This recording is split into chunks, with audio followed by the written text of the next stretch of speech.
Admiral Kang Tae-ho felt his blood turn to ice as he stared at the massive display screen in front of him. The numbers were impossible to believe, but the sensors didn't lie. 500 alien warships had just appeared out of nowhere at the very edge of Earth's solar system. These weren't just any alien ships either. They belonged to the Draconians, the most feared military force in the entire galaxy. Each of those dark, menacing vessels was loaded with enough firepower to wipe out entire cities in seconds. Their hulls were black as midnight, covered in weapon systems that could turn Earth into nothing but floating rocks and dust. The flagship leading this terrifying armada was called the Dominion's Wrath, and it was so massive that it made Earth's biggest and most advanced battleship look like a tiny toy in comparison. The command center around Admiral Kang buzzed with frantic activity. Officers ran between stations, their faces pale with fear as they tried to process what they were seeing. Warning lights flashed red throughout the facility, and the constant beeping of alarms filled the air. Everyone knew what this meant. Earth was about to face complete destruction. Lieutenant Park Min-seo sat at her communication station, her hands shaking as she monitored incoming signals. She had been trained for moments like this, but nothing could have prepared her for the reality of facing down the galaxy's most ruthless killers. Her voice cracked as she called out to her commander.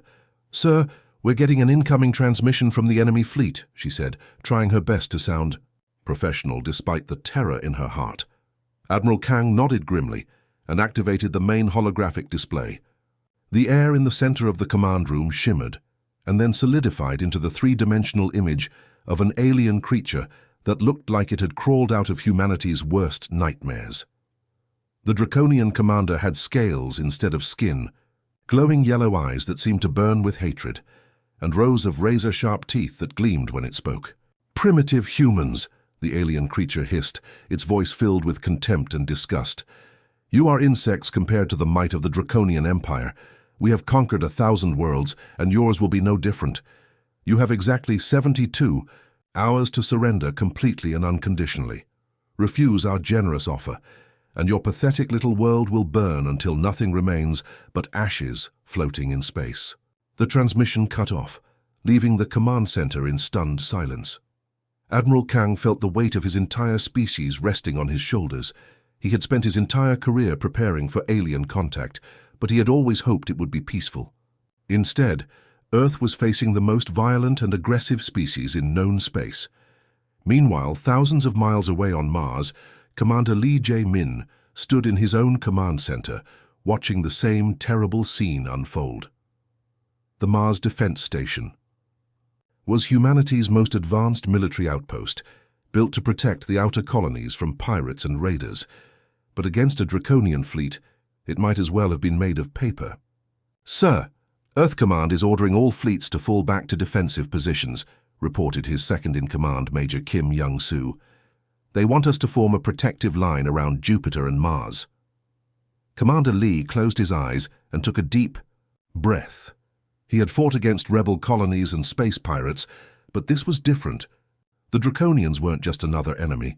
They were legends of terror that parents across the galaxy used to frighten their children into behaving. Stories of entire civilizations being wiped out in hours, of planets turned into lifeless rocks, of populations enslaved or killed without mercy. "How many ships do we have available?" he asked, though he already knew the answer would be depressing. 87 vessels total, sir. That includes everything from battle cruisers down to patrol boats," Major Kim replied. "The Draconians have 500 warships, each one more powerful than our flagship." The math was simple and terrifying. Earth's combined military forces couldn't even scratch the paint on a single Draconian battleship, let alone fight off an entire fleet. Humanity's most advanced weapons were like stone spears compared to the aliens' technology. Their shields could absorb nuclear explosions without even flickering, and their smallest fighters carried more firepower than Earth's largest space stations. Commander Lee watched on his tactical display as Earth's scattered fleets began their retreat. Ships that had been patrolling the asteroid belt turned around and headed for Mars. The lunar defense platforms powered up their weapons, knowing they would probably never get a chance to fire them. Space stations throughout the solar system began emergency evacuations, sending civilian transports racing toward Earth with refugees who might never see their homes again. The retreat wasn't cowardice. It was the only logical choice. Every military leader in the solar system knew that charging headfirst into a Draconian fleet would be suicide. Better to fall back, regroup, and maybe buy Earth a few more precious hours to figure out some kind of miracle solution. As the hours ticked by, the alien fleet moved closer to Earth like a slow-moving storm of death. Their ships maintained perfect formation, advancing with the confidence of predators who knew their prey had nowhere to run. Dr. Kim Hye-jin had been staring at her computer screens for 18 straight hours, monitoring every signal coming from deep space. Her eyes were red and tired, but she couldn't look away. The fate of humanity depended on tracking every movement of the Draconian fleet as it slowly approached Earth like a pack of hungry wolves closing in on their prey. She sat in the deep space communications center, surrounded by dozens of other technicians who were all doing the same thing, watching and waiting for the end of the world. The room hummed with the sound of computers and communication equipment, all focused on the terrifying alien armada that was getting closer every minute. The Draconian ships had been moving in perfect formation for hours, their massive hulls cutting through space with deadly precision. Every few minutes, Dr. Kim would update her readings and report the fleet's position to Earth Command. Each update brought the same terrible news. The aliens were still coming, still advancing toward Earth with unstoppable determination. But then something impossible happened. Dr. Kim was taking a sip of her cold coffee when every single reading on her screen suddenly changed at exactly the same moment. The energy signatures that had been blazing like stars across her display simply vanished. The heat readings disappeared. The electromagnetic patterns that had been as constant as a heartbeat just stopped completely. She blinked hard and rubbed. Her eyes thinking exhaustion was making her see things. But when she looked again, the screens still showed the same impossible result. 500 of the most powerful warships in the galaxy had just gone completely silent all at once. Colonel. Hyun-dong-wook, you need to see this right now, she called out, her voice cracking with disbelief. Her hands were shaking as she pointed at her displays. Colonel Yoon had been pacing back and forth across the communications center like a caged tiger, checking on different stations every few minutes. He was a veteran of 3 different wars, and Dr. Kim had never seen him look worried before today. But now his face was tight with stress as he hurried over to her workstation. "What is it, Doctor?" he asked, leaning over her shoulder to look at the screens. "Sir, look at this tactical display. It's showing something that should be completely impossible," she said, pulling up the main tracking screen that showed the entire solar system. "Every single Draconian vessel has gone dark at exactly the same time. Their energy signatures have vanished as if they never existed in the first place." Colonel Yoon stared at the display for a long moment, his military mind trying to process what he was seeing. The 500 red dots that had been steadily advancing toward Earth were still there, but they were no longer glowing with the bright energy readings that marked active starships. Instead, they looked like dead chunks of metal drifting through space. "Run the diagnostics again," he ordered. "Check every sensor, every system. There has to be some kind of malfunction." Dr. Kim's fingers flew across her keyboard as she ran. Every test she could think of. But the results were always the same. The sensors were working perfectly, and the Draconian fleet had indeed gone completely silent. No energy emissions, no communications, no movement at all. The news spread through the communications center like wildfire. Other technicians began reporting the same impossible readings from their own stations. The excitement was electric, but it was mixed with confusion and fear. Nobody could understand what had happened to the alien fleet. Meanwhile, thousands of light years away on the Zephyrian homeworld, Commander Theiss was having his own moment of disbelief. The Zephyrians were one of the most advanced civilizations in the galaxy, and their monitoring systems could detect energy signatures from halfway across space. They had been tracking the Draconian fleet's approach to Earth with great interest, wondering if the humans would somehow manage to put up a fight. "Commander, we're receiving urgent reports from all our deep space monitoring stations," announced his aide, a young Zephyrian officer whose blue skin had turned pale with shock. "The Draconian fleet has completely stopped responding. All their ships have gone dark simultaneously. Commander Thys felt his blood run cold. The Draconians were known throughout the galaxy as unstoppable conquerors. In over 1,000 years of expansion, their fleets had never simply stopped in the middle of an attack. Something was very wrong. The same time, in a completely different part of the galaxy, the Crystalline Collective was analyzing the same data with their incredible computer-like minds. The entity known as Radiance was a being made of living crystal who could process information faster than any organic brain. When the reports about the Draconian fleet reached the collective, known as Radiance immediately began calculating probabilities. The results were staggering. The chance of an entire Draconian fleet suffering simultaneous system failures was less than 0.0001%. The odds of it happening naturally were so small that it was practically impossible. Something had deliberately caused this to happen, but what could possibly have the power to stop the galaxy's most feared military force? Back in Earth's solar system, Captain Han So-young was experiencing the same confusion from her position aboard the lunar defense platform. She had been preparing for the final battle of her life, expecting to die defending humanity's homeworld. Her crew had said their goodbyes and made peace with their fate, but now everything had changed in an instant. "Ground control, this is Lunar Defense Platform Alpha," she reported over the communication system. "I'm confirming what you already suspect. We're getting no energy readings from any of the Draconian vessels. No movement, no response to any of our communication attempts. It's like they're all completely dead, but somehow their ships are still intact and undamaged." The silence that followed her report was deafening. Everyone in the solar system was asking the same question. What could possibly have the power to neutralize 500 Draconian warships without firing a single shot? And more importantly, was whatever did this friendly to humanity? Or had Earth just traded one terrifying enemy for something even worse? As the hours passed, and the alien fleet remained silent and motionless, people across Earth began to dare to hope that maybe, somehow, they had been saved from certain destruction. 2. Weeks had passed since the Draconian fleet went silent, and the mystery was driving everyone in the galaxy crazy. Ships from different civilizations had been gathering at the edge of Earth's solar system, all wanting to find out what had happened to the most feared military force in known space. Nobody wanted to get too close at first, because everyone was afraid that whatever had stopped the Draconians might do the same thing to them.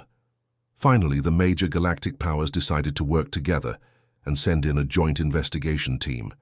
It was the first time in centuries that so many different species had cooperated on anything, but the mystery of the silent Draconian fleet was too important to ignore.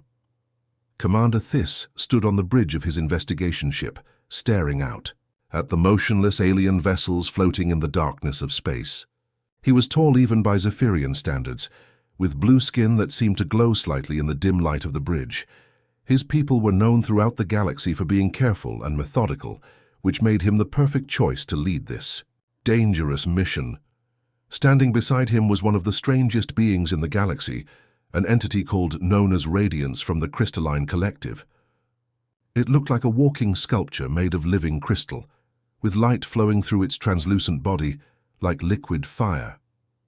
The crystalline beings were pure logic and calculation, able to process information faster than any computer. The energy readings are still completely flat, known as Radiance said in a voice that sounded like musical chimes. 500 warships, and not a single one is showing any signs of active systems. This should be impossible. Commander Thys nodded grimly. My people have been monitoring the Draconians for over 300 years. Their ships never go completely dark, not even when they're powered down for maintenance. There's always some kind of energy signature. The investigation fleet included ships from 6 different civilizations, but they had all agreed that humans should be part of the boarding party. After all, it was Earth that the Draconians had been planning to attack, and the humans deserved to know what had saved them. Lieutenant Commander Choi Byung-ho was aboard the human liaison vessel, a small but advanced ship that Earth had built specifically for diplomatic missions. He had volunteered for this assignment, even though everyone knew it was incredibly dangerous. Nobody had any idea what they might find inside those silent alien warships. All teams, prepare for boarding operations, Commander Theiss announced, over the communication system. Remember, we don't know what we're dealing with here. Stay alert and report anything unusual immediately. The boarding shuttles launched from different ships in the investigation fleet, approaching the massive Draconian flagship called Dominion's Wrath. The alien vessel was the size of a small city, bristling with weapon systems that could have destroyed entire planets. But now it just floated there like a dead whale in the ocean of space. The shuttles attached to airlocks along the ship's hull, and boarding teams in full protective gear carefully made their way inside. They moved slowly and cautiously, expecting to find anything from booby traps to alien diseases. But what they discovered was far stranger than anyone had imagined. Boarding party report successful breach of the flagship, Lieutenant Commander, Choi announced over the radio, his voice filled with confusion and amazement. But, sir, you're not going to believe what we found in here. What is it, Lieutenant Commander? Commander Theiss asked, leaning forward in anticipation. The ship is completely intact, sir. All the systems are functional, the lights are on, life support is working normally. But the entire crew is just sitting at their stations like statues. The boarding teams moved through the corridors of the alien ship, their footsteps echoing in the eerie silence. The Dominion's Wrath was designed to be intimidating, with dark metal walls covered in sharp spikes and weapon displays. Everything about the ship was meant to strike fear into the hearts of enemies. But now it felt more like a museum than a warship. They found the first Draconian warriors at their battle stations on the gun decks. The alien soldiers were still seated at their weapon controls, their clawed hands resting on their keyboards as if they had been in the middle of preparing to fire. But their reptilian eyes stared straight ahead with an expression that made the human investigators' blood run cold. "They look absolutely terrified," reported Sergeant Park Ji-won, one of the human boarding team members. "I've never seen anything like it. It's like they saw something so horrible that they just froze in place." The investigation team made their way deeper into the ship, finding the same scene repeated over and over. Draconian warriors at their posts, all of them physically unharmed but completely unresponsive. Their scaly skin was still warm, their hearts were still beating, but they might as well have been empty shells. Dr. Shin Yun-ji was the team's expert on alien psychology, and she had brought portable scanning equipment to examine the Draconian crew members. She was a small woman with quick, intelligent eyes, and she had spent years studying how different alien species thought and reacted to stress. "I'm getting some very strange readings here," she reported as she ran her neural scanner over one of the catatonic Draconians. "Their brain patterns are unlike anything I've ever seen before." She connected her equipment to the ship's communication system so that everyone could hear her analysis. "These aliens are showing signs of complete psychological shutdown. It's like their minds encountered something so foreign, so completely outside their understanding, that they simply couldn't process it." Commander Theiss felt a chill run down his blue-skinned spine. "What do you mean, Doctor?" "Think of it this way," Dr. Shin explained, moving to examine another motionless Draconian. "The Draconian mind is built for conquest and violence. They understand power, fear, and domination. But whatever they encountered here was so completely opposite to their nature that their brains just gave up trying to understand it. Known as radiance processed this information at lightning speed." "You're suggesting that they encountered something so fundamentally different from their psychology that it caused a complete mental breakdown?" "Exactly," Dr. Shin replied. "Their minds chose unconsciousness rather than try to process whatever they saw or experienced. It's like showing a complex mathematical equation to someone who's never learned to count, except in this case, the shock was so severe that it caused permanent mental damage." The implications were staggering. Something had been powerful enough to neutralize the galaxy's most feared military force without firing a single shot, simply by being so different from what they expected that it broke their minds completely. Chief, Analyst Lim Woo-jin had been working without sleep for 3 days straight, diving deep into the massive computer systems of the Draconian flagship. His eyes were bloodshot and his hands shook from too much caffeine, but he couldn't stop now. Somewhere in the billions of data files stored in the alien ship's memory banks was the answer to what had happened to the most powerful fleet in the galaxy. The Draconian computers were incredibly advanced, using technology that was centuries ahead of anything humans had built. But Lim had always been good with alien technology, and he had managed to crack their encryption systems after hours of patient work. What he found in those files would change everything humanity thought they knew about their place in the universe. "I've got something here," he called out to the rest of the investigation team, his voice hoarse from exhaustion. "The pattern in these sensor logs is incredible. Look at this timeline."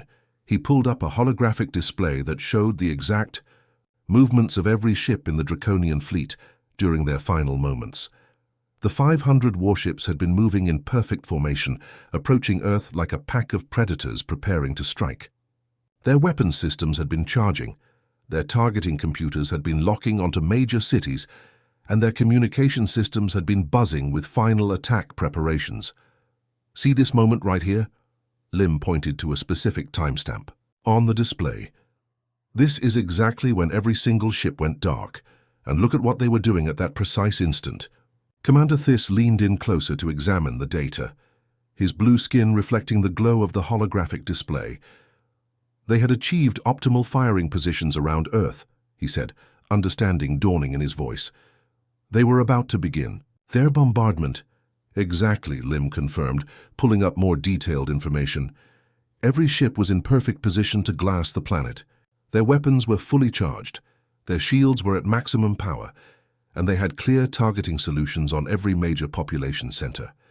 In about 30 seconds, they would have started turning Earth into a lifeless rock. The implications sent chills through everyone in the room. Whatever had stopped the Draconians hadn't acted randomly. It had waited until the very last possible moment, right when the aliens were about to commit genocide against the entire human race. Technical specialist Bei Su-jin had been working on a different part of the puzzle, trying to recover the final communications that had passed between the Draconian ships.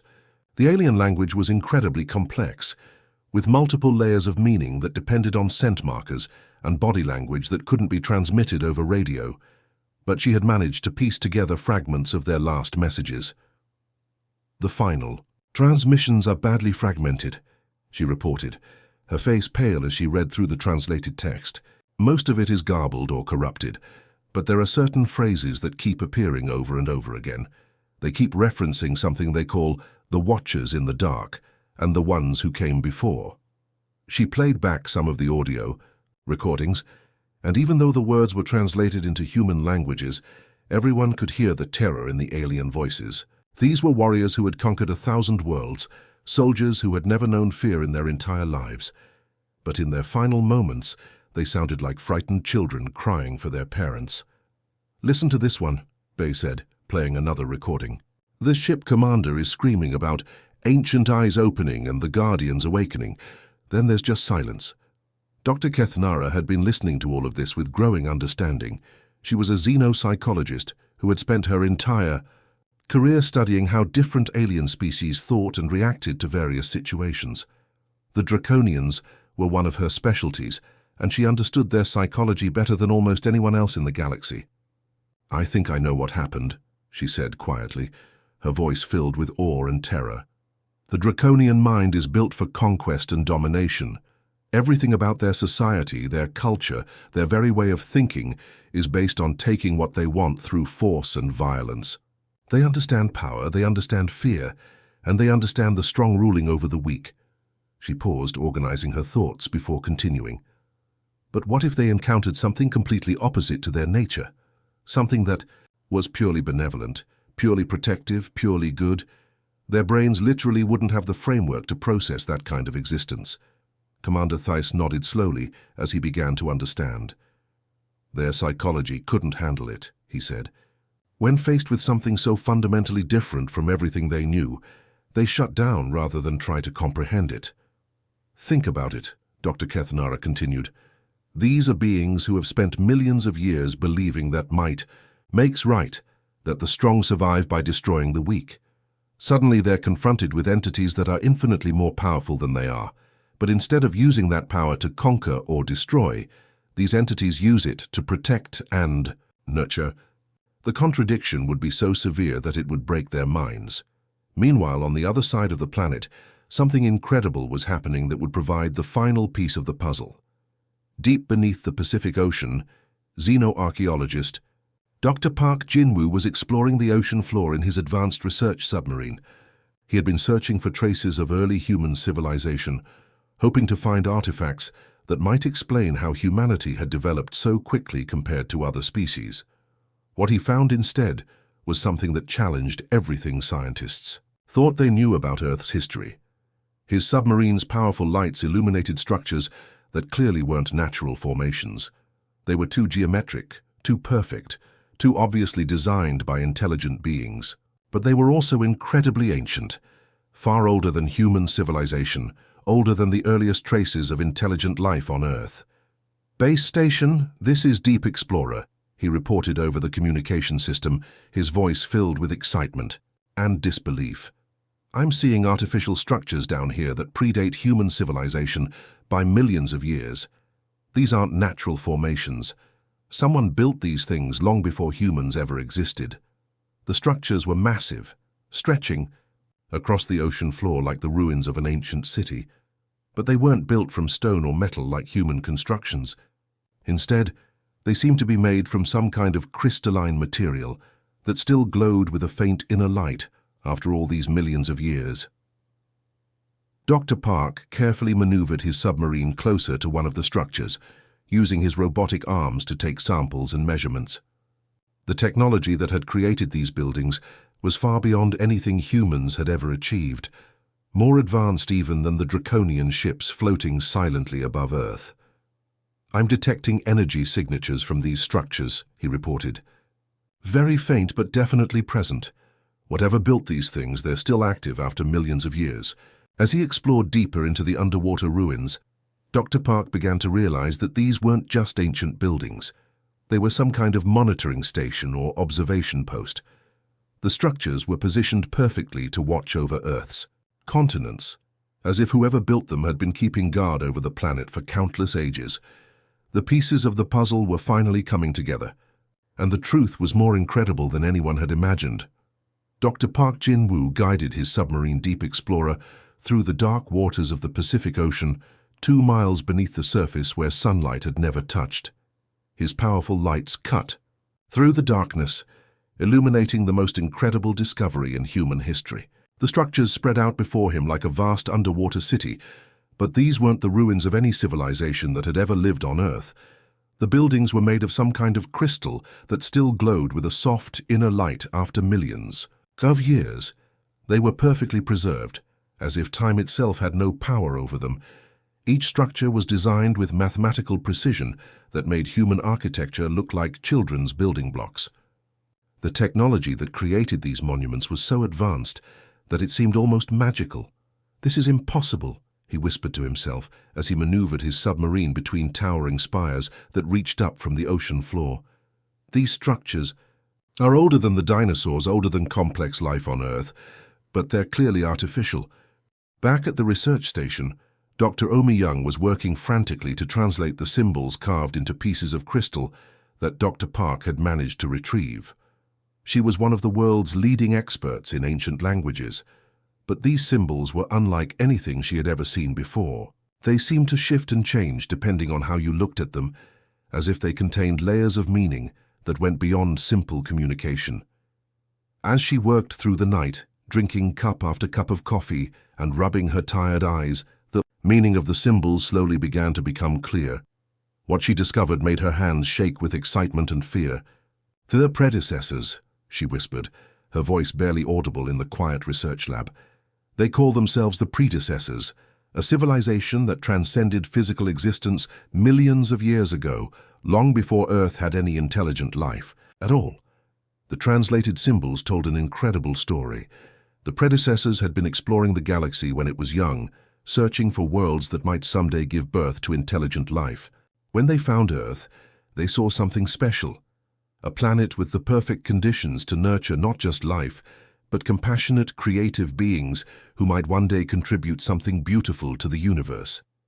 So they had made a decision that changed the course of galactic history. Instead of claiming Earth for themselves or moving on to other worlds, they chose to become its guardians. They built their monitoring stations deep beneath the oceans and settled in to watch and wait for millions of years, protecting their chosen world from any threats that might arise.